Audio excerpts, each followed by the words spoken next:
it's Kevin. We're back with another Road Warrior video blog, heading northbound on I-75 in Georgia, heading back home from Florida. It's been a long couple of weeks, but we're back with another Road Warrior video blog. And it's funny, driving through Georgia, I saw something I hadn't seen in forever and ever and ever. And if you're a child of the 60s, 70s like I was, you may remember Stuckey's. They were kind of the original roadside. They usually had a Texaco or a Skelly. Do you remember Skelly gas? They had a gas station attached, and they had a little restaurant, and they were always kind of safe, secure. I wouldn't call them a truck stop, because they weren't a truck stop per se. It wasn't like a modern-day truck stop. But it was just a nice little, you knew what you were getting, little wayside kind of thing. They were famous for their pecan logs. You could also buy the magnets of all 50 states for some reason. I remember that, too. You don't see them anymore. They do exist, and there's still a few in Georgia, although they just don't have quite the appeal they used to. I saw one of the blue roofs off in the distance, but it didn't quite look as cool or as impressive as it used to back in the 60s and 70s. It's kind of like Howard Johnson's, another roadside attraction. The old Hojo with the blue and orange, and again, that little restaurant that you go in. I'm sure if you ever watched Mad Men, you saw the Don Draper episode where he took Megan into Hojo's for some orange sherbet.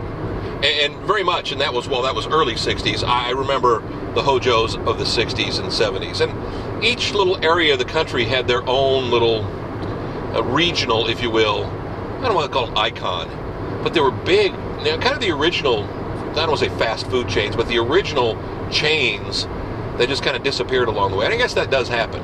It's always amazing to me, I mean, that McDonald's has survived and things like that, but then there are other fast food chains that haven't survived over the years. I was doing some interesting stuff when I was in St. Petersburg. There's a restaurant there, an old hamburger joint called Biff Burger.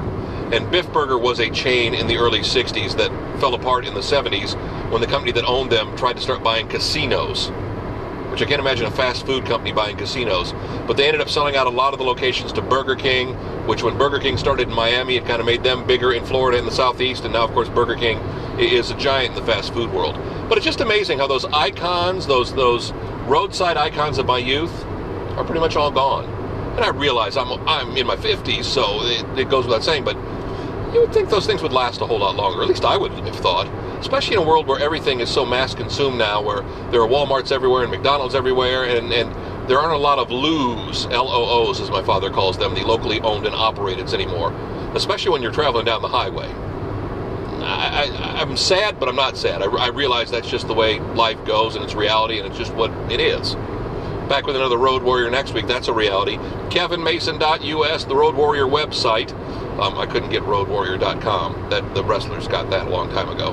But you can also find us on YouTube. My username, Kevin Mason Music, or you can just type in Kevin Mason Road Warrior. If you just type in Road Warrior, you're never going to find him.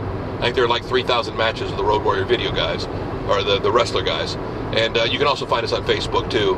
If you just, I'm sure even if you just go into a Google search and type Kevin Mason Road Warrior, you're going to find the video blog somewhere, and you'll be able to watch it. Thanks so much. We'll see you next week.